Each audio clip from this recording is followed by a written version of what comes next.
पाठ 27 मौखिक अभिव्यक्ति ओरल एक्सप्रेशन। भाषा सीखते समय आप भाषा को कौशल स्किल के रूप में सीखते हैं, अर्थात भाषा अधिगम लैंग्वेज लर्निंग कौशलों का अधिगम है। हर भाषा के 4 कौशल होते हैं: सुनना लिसनिंग, बोलना स्पीकिंग, पढ़ना रीडिंग, लिखना राइटिंग। इन कौशलों में सुनना तथा बोलना कौशलों का संबंध भाषा के उच्चारित या बोलचाल के रूप से होता है तथा पढ़ना और लिखना दोनों में लिखित भाषा का प्रयोग होता है।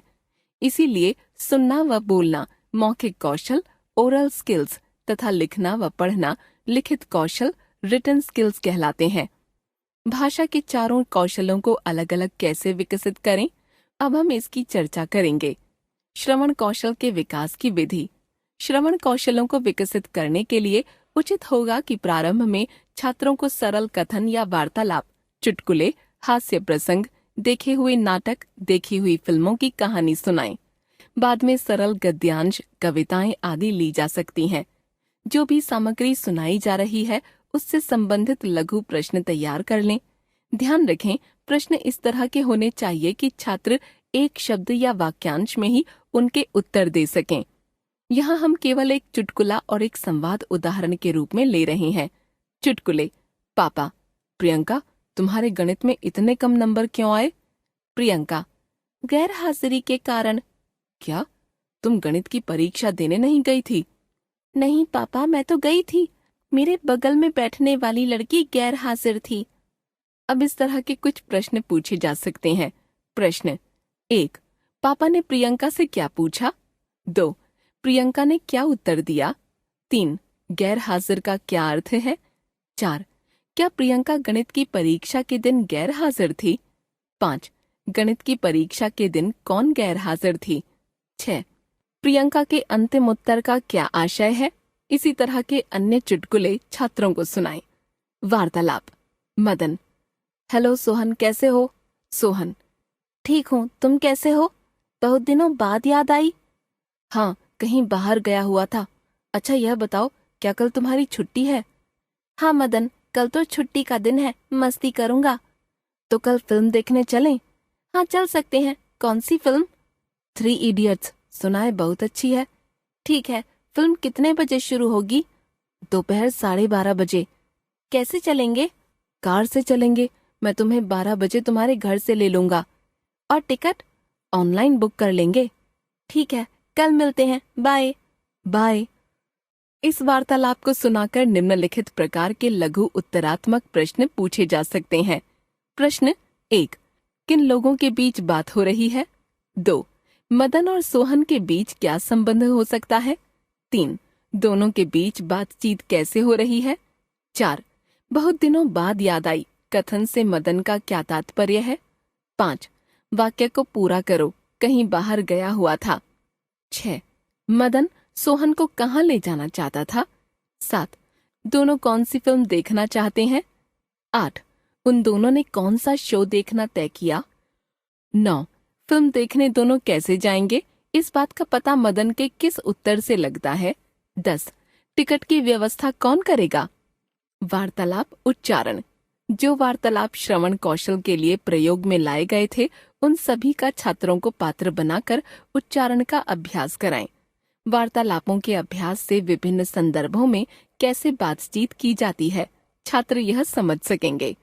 उदाहरण के लिए, सब्जी वाले या फल वाले और ग्राहक के मध्य वार्तालाप के मध्य से छात्र हिंदी में खरीदारी की शब्दावली और संरचनाओं से परिचित हो सकते हैं। जैसे, श्याम सब्जी खरीदने के लिए सब्जी वाले की दुकान पर जाता है।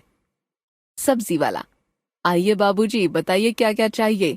श्याम, ये गोभी कैसे दी है? सब्जी वाला, सस्ती ही है, कितनी चाहिए?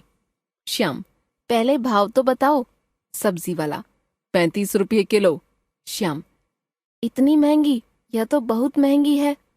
महंगी कहाँ बाबूजी, जिस भाव मंडी से लाते हैं उसी भाव बेच देते हैं। चलिए आपके लिए 30 रुपये किलो लगा दूंगा। कितनी तौलूं? आधा किलो दे दो। और टमाटर क्या भाव है? 50 रुपये किलो। आधा किलो टमाटर भी दे दो। करेला कैसे दोगे? बेचा तो 35 रुपये का है, पर आपके लिए 30 रुपये लगाऊंगा। ठीक है, आधा किलो करेला भी दे दो। सब्जी वाला सब्जियां तौलता है और श्याम को देता है। कितने पैसे हुए? 55 रुपये हो गए। श्याम पैसे देता है और सब्जी लेकर चला जाता है। अध्यापक विभिन्न संदर्भों से जुड़े वार्तालाप तैयार कर सकते हैं और छात्रों को अभ्यास करा सकते हैं। चित्र देखकर कहानी सुनाना। चित्रों को देखकर कहानी सुनाना भी एक विशेषता है। यह विशेषता छोटे बच्चों में सबसे अधिक पाई जाती है। बच्चे चित्रों को देखकर अपनी कल्पना की उड़ान से उन चित्रों से अपने मन में तरह तरह की कहानियों की कल्पना करते रहते हैं। बंदर और मगरमच्छ। बहुत समय पहले की बात है। एक नदी में एक मगरमच्छ का जोड़ा रहता था। नर मगरमच्छ रोज सुबह सुबह धूप सेंकने के लिए नदी के किनारे पर आया करता था। मादा मगरमच्छ नदी के बीच में ही रहा करती थी। नदी के किनारे पर बहुत सारे जामुन के पेड़ थे। मौसम आने पर ये पेड़ काले मीठे जामुनों से लद जाते थे। इन जामुनों को खाने के लिए एक बंदर भी वहां आता था। बंदर और मगरमच्छ रोज मिला करते थे। धीरे धीरे बंदर और मगरमच्छ की घनिष्ठ दोस्ती हो गई। बंदर मगरमच्छ के लिए मीठे रसीले जामुन तोड़कर लाया करता था और दोनों बैठकर आराम से जामुनों का मजा लेते थे। एक दिन वह बंदर बहुत सारे जामुन तोड़कर लाया और मगरमच्छ से कहा, आज इन जामुनों को भाभी जी के लिए लेकर जाना। भाभी जी इन्हें खाकर बहुत खुश होंगी। मगरमच्छ ने जामुन लिए और सीधे मादा मगरमच्छ के पास चला गया। मादा मगरमच्छ मीठे जामुनों का स्वाद लेकर बहुत खुश हुई। खाते खाते उसके दिमाग में आया कि अगर ये जामुन इतने मीठे हैं तो इन जामुनों को रोज खाने वाले बंदर का जिगर कितना मीठा होगा। उसने मगरमच्छ से कहा, मुझे बंदर के जिगर का नाश्ता करना है। मुझे बंदर का जिगर चाहिए। सुनते ही मगरमच्छ ने कहा, तुम्हारा दिमाग तो खराब नहीं हो गया? वह तो मेरा पक्का दोस्त है। दोस्त से गद्दारी करना ठीक नहीं। पर मादा मगरमच्छ ने उसकी एक बात भी नहीं सुनी। मादा मगरमच्छ ने खाना पीना भी छोड़ दिया। नर मगरमच्छ ने बहुत समझाने की कोशिश की पर वह नहीं मानी। आखिर में नर मगरमच्छ को ही मानना पड़ा। अगले दिन जब नर मगरमच्छ नदी के किनारे पर आया तो बंदर भी आ गया। मगरमच्छ ने बंदर से कहा, तुम्हारी भाभी ने तुम्हें धन्यवाद दिया है और नाश्ते पर बुलाया है। बंदर ने बिना सोचे समझे हाँ कर दी, पर कहा कि मुझे तो तैरना नहीं आता, मैं कैसे जाऊंगा। मगरमच्छ ने कहा, तुम मेरी पीठ पर बैठो, मैं तुम्हें ले चलूंगा। बंदर छलांग मारकर मगरमच्छ की पीठ पर बैठ गया। मगरमच्छ उसको लेकर अपने घर की ओर चला। रास्ते में मगरमच्छ ने बंदर को बताया कि तेरी भाभी तेरे जिगर का नाश्ता करना चाहती है। मैंने गलत कहा कि तुम्हें नाश्ते पर बुलाया है। सुनते ही बंदर अचंभे में पड़ गया। कुछ सोचने के बाद बंदर ने कहा, यह तो मेरा अहोभाग्य है कि मैं किसी के काम आ सकूं।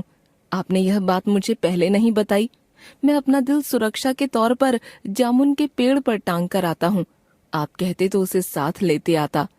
मगरमच्छ ने कहा, हम मुड़ जाते हैं, तुम जिगर उतार कर ले आना।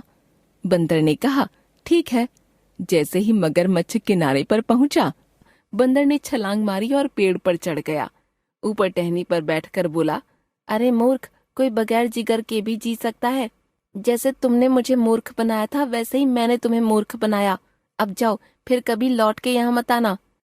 मौखिक अभिव्यक्ति के विकास के लिए वार्तालाप और कहानी के अलावा छात्रों के स्तर के अनुरूप कविता वाचन, वाद विवाद, भाषण, परिचय देना और परिचय लेना आदि विधाओं को भी अपनाया जा सकता है।